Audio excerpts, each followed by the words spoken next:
palabra. Tal como el Antiguo y el Nuevo Testamento, Señor, nos enseñan que hay una comunicación íntima contigo, Señor, pero hay obstáculos. Y el obstáculo, Señor, más grande es el pecado. Te pedimos perdón si en acción, omisión, en palabra o voluntad hemos pecado contra tu presencia, Señor, perdónanos. Queremos entrar al lugar santo, al momento de la palabra, Señor, en reverencia a tu persona y por lo que has hecho con nosotros. Bendice a cada alma aquí, Señor, en esta tarde. Que no sea una rutina, sino un acercamiento para crecer y conocer más de ti. Gracias, amado Padre, en el nombre santo de tu Hijo Jesús. Amén. Amén. Ya las semanas pasadas hemos estado tocando algunos puntos acerca de las profecías y profetas. Algunas personas más aún están leyendo acerca de lo que es la oración. ¿Cuántos de ustedes de repente han leído acerca, o quizás un libro de la oración? ¿Algunos de ustedes han leído libros de oración? Ok, es excelente. Es bueno y nos ayuda a conocer más de Dios. Pero saben, toda oración, antes, para ser recibida por Dios, debe quitarse de en medio algo. Y ese algo se llama pecado. Porque usted puede conocer sobre libros de oración y cómo orar. Puede más aún conocer la oración de los profetas. Pero si el pecado está en usted, esa oración no tiene poder. Absolutamente. Una de las tragedias más grandes que le puede suceder a una persona es arrancar y no terminar algo. Es iniciar y proponerse algo y nunca lo acaba. Es matricularse o inscribirse en un proyecto y nunca acabar. Esta es una de las tragedias más grandes que le puede ocurrir a una persona. Pero una de las tragedias más grandes para un cristiano es no llegar a la altura de Dios. El libro de Proverbios 28:13 me dice que el que esconde sus pecados, ¿qué dice la palabra? No prosperará. El que esconde sus pecados no prosperará. La persona que tenga una vida secreta, una vida doble, la persona que cree que puede servir a Dios y hacer y practicar a escondidas lo que él quiere, él no va a prosperar. Él no va a prosperar. No le irá bien, no recibirá bendición. En ninguna de las áreas de su vida será bendecido por Dios. Porque estás escondiendo el pecado, lo estás ocultando. Y por más que llegues a la iglesia, por más que sepas oraciones de los libros que has aprendido y dobles rodillas y escondes el pecado, no vas a prosperar. ¿Alguna vez nos hemos preguntado por qué no prosperamos? ¿Por qué aún no sigo creciendo en el nombre del Señor? Porque hay algo en usted que usted y Dios conocen. El pastor puede discernir, pero Dios, que conoce todo, lo sabe. Y miren, el pecado ha causado tanto dolor desde que se inició el mundo. 6,000 años, lo que ha causado esa falta de comunicación es el pecado. Si usted ve sus boletines, ¿qué dice? Cuidado, el pecado mata. Y esta es la razón del sufrimiento de tantas personas. Muchas de ellas acuden o llaman por teléfono y me dicen: pastor, ore por mí. Está bien, puedo interceder por él, pero si él está en pecado, ¿usted cree que esta persona va a recibir bendición de Dios? Seamos sinceros, ¿lo recibirá? No, no lo va a recibir, no recibe. Más aún, cuando el Señor Jesús, y por esa causa, hermanos, por la causa del pecado, el Señor Jesús dejó su deidad. No la dejó. No dejó su deidad, no, ahí hubo un error. No dejó su deidad, dejó su gloria, pero no dejó su deidad para venir y nacer y sacarnos de este mundo de pecado. Más aún, miren, cuando su madre Miriam y su padre José no les consignó el nombre a ellos. ¿Quién fue el que le puso el nombre a Jesús? el Espíritu Santo. Y lo que le dijo fue: ponle el nombre de Joshua, que significa el Salvador. Él es el Salvador y Él vino a salvarnos del pecado. Sin embargo, la vida victoriosa que tenemos que tener nosotros es quitar de en medio el pecado para que el Señor pueda realmente escuchar y no desoír nuestras oraciones. Por lo tanto, vamos a ver 5 causas del fracaso espiritual.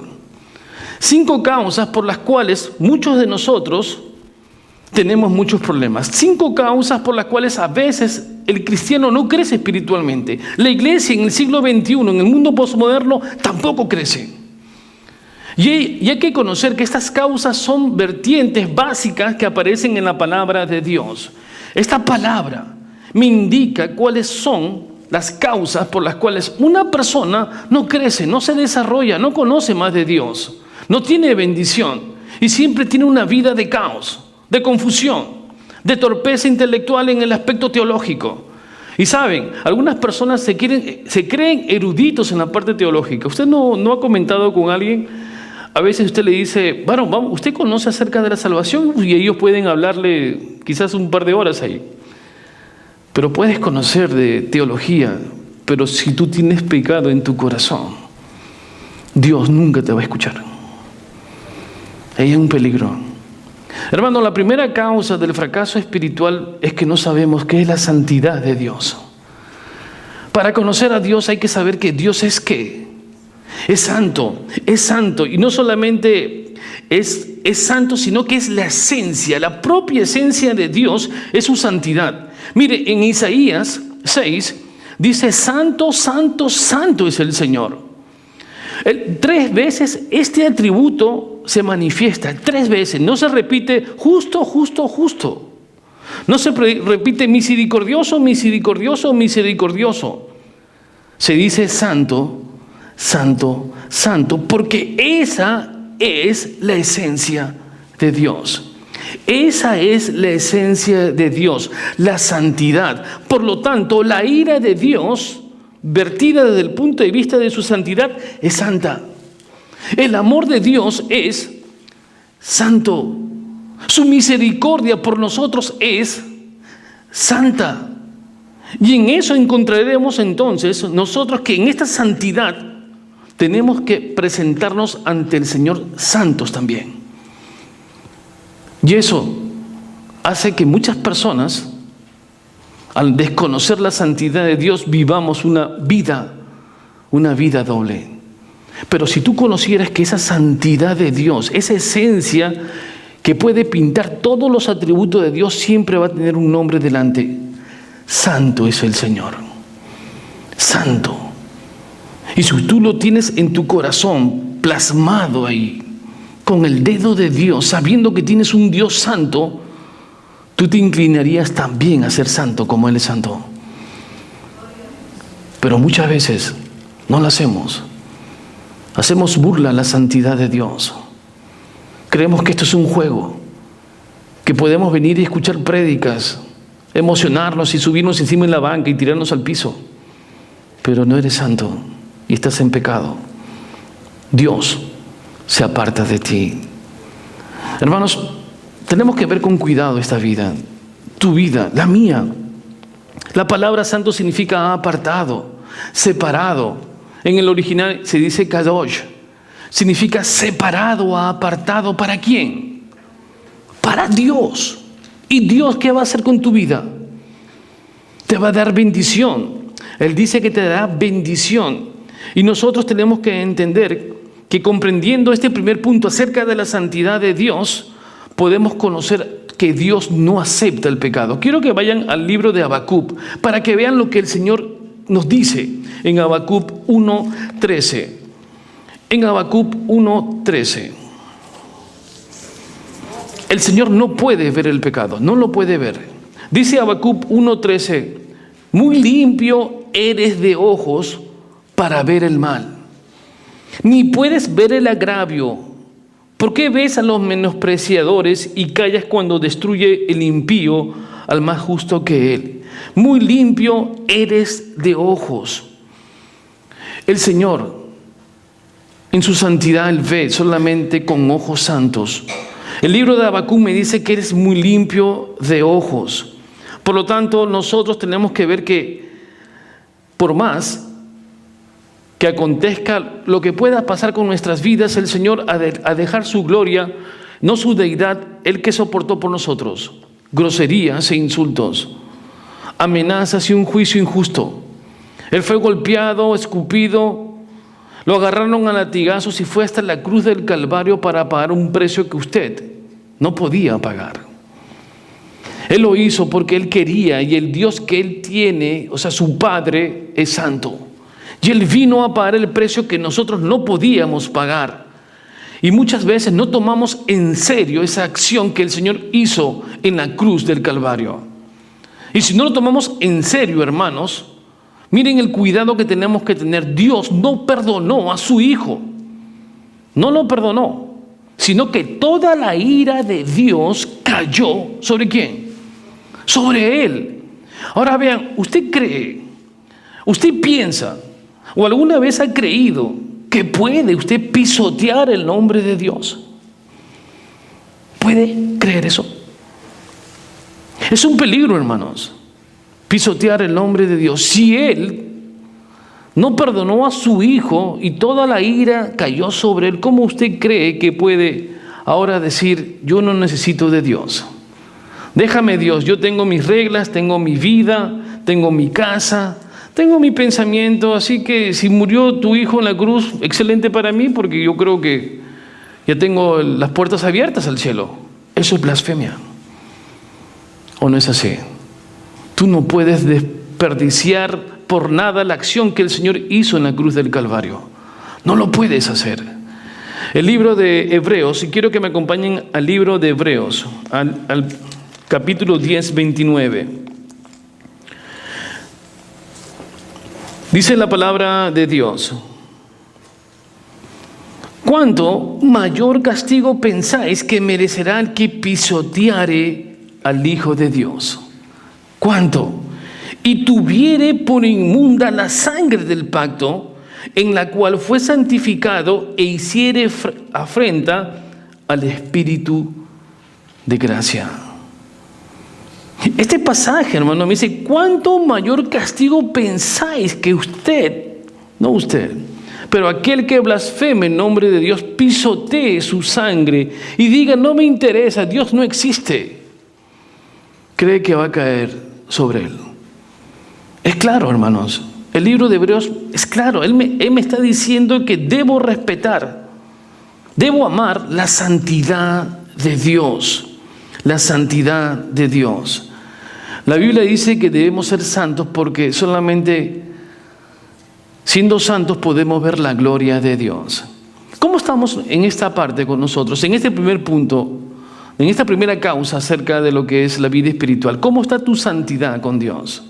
Mire, cuando el Señor Jesús murió en la cruz del Calvario, nos puso el manto de justicia. Y quiero que entiendan estas partes. Puso el manto de justicia sobre cada uno de nosotros. Nos hizo justos ¿ante quién? Ante Dios. Y la justicia es igual para todos, sin excepción. No hay más o menos justicia. No hay más justicia en el manto del hermano Carlos que en el hermano Luis o de Pepe. No. La justicia es la misma, es la justicia de Dios. Pero en cuanto a la santidad, sí hay variación. Hay personas más santas que otras. Hay personas que tienen más moral que otras personas. Hay mayor santos en el aspecto que cuidan lo que el Señor les dio. En ese aspecto sí hay variación. Hay personas que son cristianas y viven conforme a la palabra de Dios, respetan la santidad de Dios. Otros de repente no lo están haciendo así. En esa parte hay niveles. En la justicia no, pero en la santidad, ¿cómo está tu santidad ante Dios? Esa es la pregunta. Justicia es el mismo nivel, santidad varía. Hay más santos y menos santos. Hay personas que, por ejemplo, en cuanto a su santidad, la cuidan de tal forma que cuando van a sacar los taxes, ojo, no ponen más familiares de lo que no tienen. O no ponen cosas en ese papel que no es verdad. Reciben lo que realmente deben recibir. Personas que dicen que no tengo, ponme que no tengo ni un hijo, tiene 4. ¿Eso es pecado o no es pecado? Es pecado. Personas que trabajan en el sistema contable y tienen doble libro. Personas que trabajan 8 horas, de las cuales 2 están vagando. Según ellos, nadie se da cuenta. Personas que lo mandan a hacer limpieza en un edificio, le están pagando y él solamente de las 6 horas dice, en 2 lo hago y me voy a mi casa. Personas que van y siendo cristianas a la universidad a dar un examen y copian. La pregunta es, ¿eso es santidad? No es santidad. Dios no te va a ver con agrado. Personas o novios que salen a un sitio y que van solos, dejan su Biblia en cualquier lado y el varón hace cosas que no debe hacer ante esa dama y ella permite que ese varón lo haga. No hay santidad. No hay santidad. Personas que en sus ojos tienen que ver la gloria de Dios y a escondidas ven cosas que no son agradables a Dios. No hay santidad entonces. Personas que su esposa se va a su casa y él dice, me quedo en casa solo, mi amor, ve tú, de huevo voy yo. Y de repente comienza a poner las cosas que compró para verlas. Eso no es santidad. Y luego no me digan, pastor, ¿por qué Dios no escucha mis oraciones? ¿Por qué? Porque si solamente me fui a Walmart y me comí una manzana mientras estaba con la carretita y no la pagué. O de repente el lapicero que estaba ahí, no sé a quién se le cayó, yo no sé si era de Walmart y me lo metí en el bolsillo. No sé. La luz roja que estaba ahí que me dice, no voltees, no vino un policía y me fui y no me pusieron ticket, pastor. Soy bien astuto, ¿no? Pregúntate cómo está la santidad en tu vida. Pregúntate. Y mientras te acerques en santidad, en nivel que el Señor quiere, tus oraciones sí van a ser escuchadas. Tus oraciones sí van a ser escuchadas. El Señor no va a dejarte. Pero mientras tu santidad ante Él sea una santidad que tú le pones el nombre de santo, pero no eres santo por ningún lado. Y aún abres la palabra de Dios. Y luego me dices, pastor, ¿sabe? Yo leo 20 minutos la Biblia y no entiendo nada. El Señor no se va a revelar contigo. No vas a entenderla si te estudies 5 horas. Dios da revelación a sus hijos para que entiendan la palabra. ¿O no es así? ¿No dice la palabra de Dios? ¿Da entendimiento a quiénes? ¿A quiénes?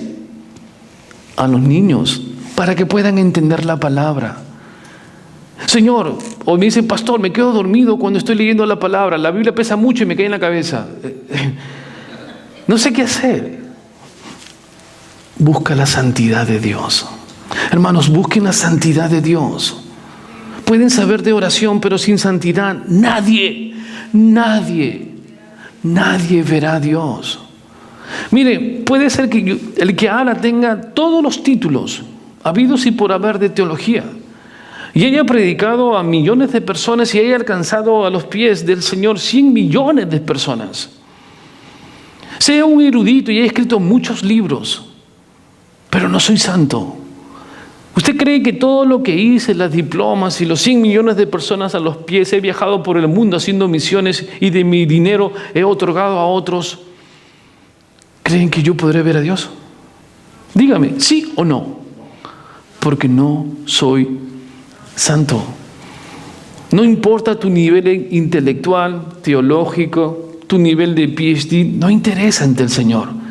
Si tú no eres santo en las cosas pequeñas, si no eres santo en respetar con tu lengua a tu mujer, a tu hijo, si no eres santo en la actitud de tener, sabiendo que tu pareja es un ser creado por Dios, y eres santo cuando le dices cosas buenas, pero cuando le propones cosas extrañas, no hay santidad tampoco en tu lecho, Dios no va a escucharte. No, que es mi mujer. ¿Y qué crees? ¿Que tú eres el dueño? ¿O tú eres la dueña? ¿Que él es tu esclavo? Debe ser santo aún ahí. Si tu pensamiento, de repente manejando tu auto, tu esposa al costado, tus 2 hijos de atrás, vas manejando, pasa una chica y tú estás así. No hay santidad. En todo debe ser santo. Yo les pregunto en esta tarde, ¿qué dificultad hay? Eso lo vamos a ver en el segundo punto. ¿Cuál es la dificultad? La segunda causa, y esto tiene que ver con la primera, es que tenemos que entender cuál es el engaño de mi naturaleza. Debo saber cómo mi naturaleza es para mí. Y quiero que vayamos a Romanos 15, 21 y entendamos la naturaleza que usted y el que habla y tutti li mundi, o sea, todo el mundo tiene esta naturaleza. Vayamos a Romanos 7, 15 al 21.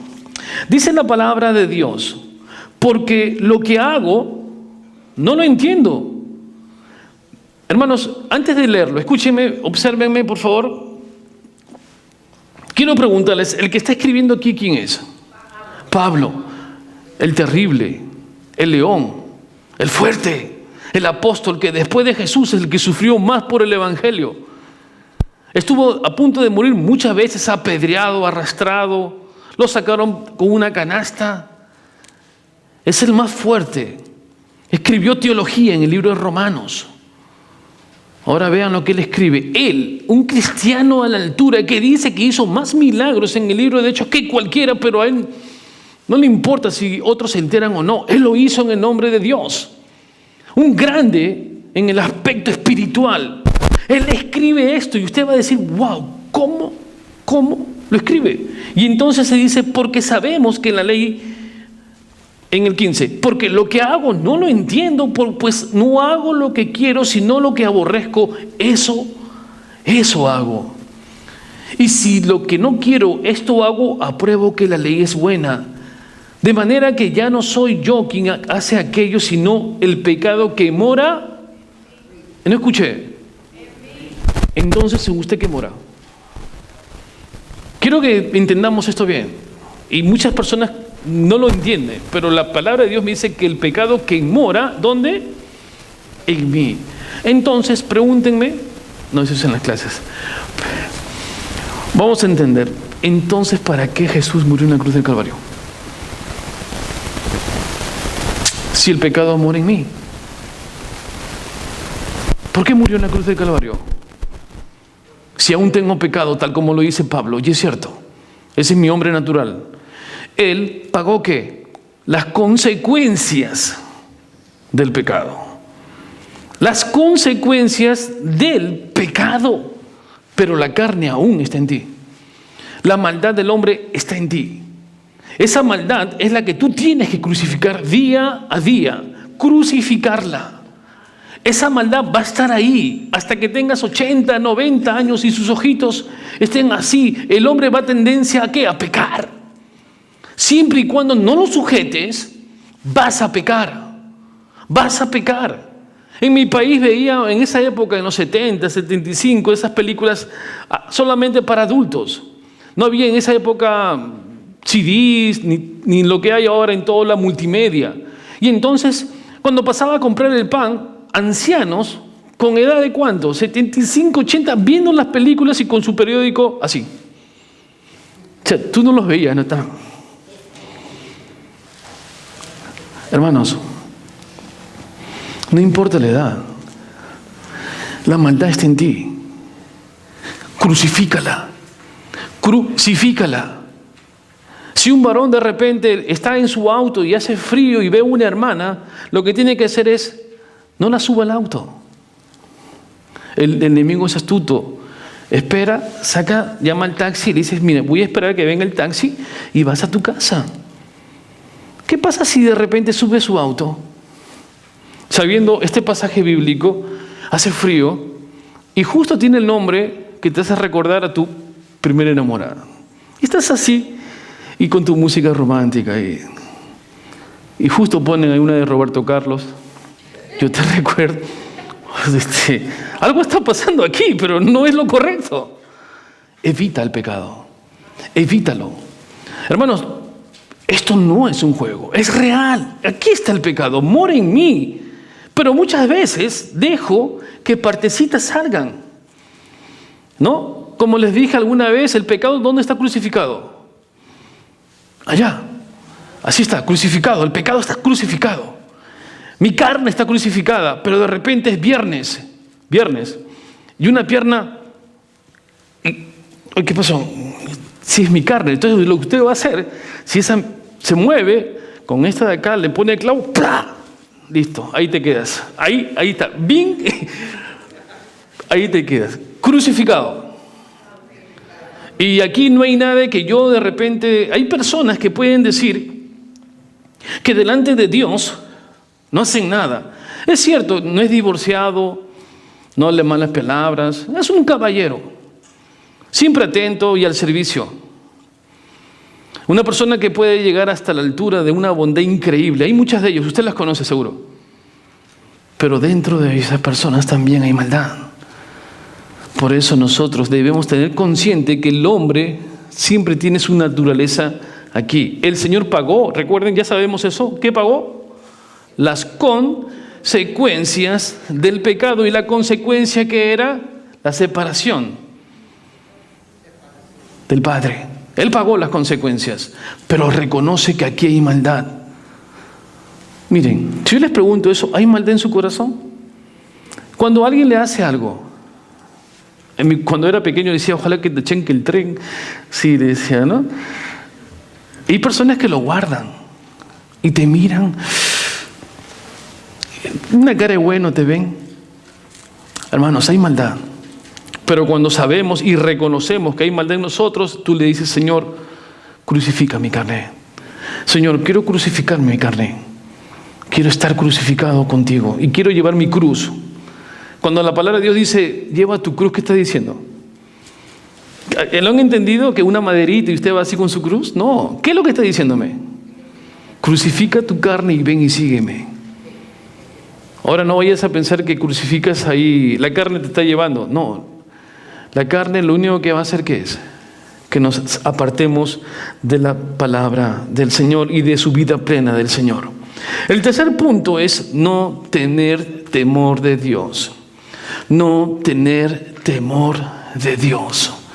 Esta palabra temor, muchas personas me han dicho, ¿qué es el temor de Dios? Es diferentes conceptos me han dado. Pero la palabra de Dios me dice en cuanto a la parte de ¿qué es el temor? Es saber que Dios tiene sus párpados y sus ojos puestos en ti. Cuando tú tienes esto de temor, todo lo que tú hagas, el Señor está viendo. Todo. Él pone sus párpados, Él conoce mis ideas. Dice, los ojos de Dios están en todo lugar mirando a los buenos y a los malos. Dice en el Salmo 139 que Jehová me ha examinado y ha entendido desde lejos mis caminos. Dios conoce antes de lo que tú hagas, sabe lo que vas a hacer. Él conoce tu corazón. Esto es temor a Dios. Es temor. Él conoce tus veredas. Él sabe lo que vas a hacer. Y hay que tener temor a Dios. Miren, tenemos a un grande. Cuando era estudiante, cuando estaba en mi país y quería estudiar para el seminario, pero me sacaron porque no tenía cómo pagarlo. Me puse la primera clase y cuando me dicen, su matrícula, la puerta está allá, varón, así que muchas gracias, hermano. No. Y me fui, pero esa clase por la ventana la escuché y me quedó aquí. Entender que David, después que estuvo con una mujer, ¿cuánto tiempo estuvo con esa mujer? Betsabé. 1 año. La llevó a su casa. Mató. Engañó. Ocultó su pecado en su casa 1 año. Mi pregunta era, ¿por qué le dicen que él tiene el corazón conforme al del Señor? ¿Nunca se lo han preguntado? Yo estaba en la ventana y como no podía preguntar, me quedé con esa duda. Y el Señor me lo respondió en la misma palabra. 1 año había planificado y mató al esposo de Betsabé. 1 año convivió con el pecado.